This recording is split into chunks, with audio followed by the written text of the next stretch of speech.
ନୀଲୁ ବୋଲି ବାଳକଟେ ବହୁତ ଗରିବ। ବାପା ଗୋଟିଏ ଦାଦନ ଶ୍ରମିକ ବିଦେଶରେ ହୋଟେଲରେ କାମ କରନ୍ତି। ପିଲାଟି ସପ୍ତମ କି ଅଷ୍ଟମ ଶ୍ରେଣୀରେ ପାଠ ପଢ଼େ। ବହୁତ ଦୁଃଖ କଷ୍ଟରେ ପାଠ ପଢ଼ା। ଭଲ ଡ୍ରେସଟିଏ ସ୍କୁଲ ଯିବା ପାଇଁ ନାହିଁ।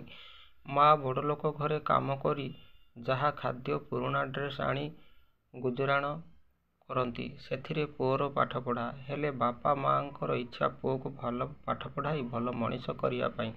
ଏ ସଂସାରରେ ପ୍ରତ୍ୟେକ ବାପା ମା ଚାହାନ୍ତି ତାର ପିଲା ଭଲ ମଣିଷ ହୋଇ ପିଲାଟି ଭଲ ପାଠ ପଢ଼ି ଗୋଟିଏ ଡାକ୍ତର ହୋଇଗଲା।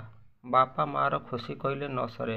ଆମ ପିଲା ଡାକ୍ତର, ରୋଗୀ ସେବା କରିବ ଆଉ ରୋଗୀକୁ ନିରୋଗ କରି ମୁହଁରେ ହସ ଫୁଟାଇବ।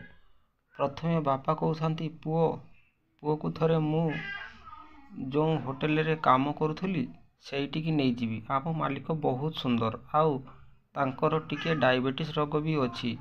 ପୁଅ ଟିକିଏ ଦେଖିଦେବ ଆଉ ମୋ ମାଲିକ ସୁସ୍ଥ ହୋଇଯିବ। ମା କହୁଥାନ୍ତି ଆମ ବାବୁଙ୍କ ଘରେ ମାଆଙ୍କ ଦେହ ବହୁତ ଖରାପ।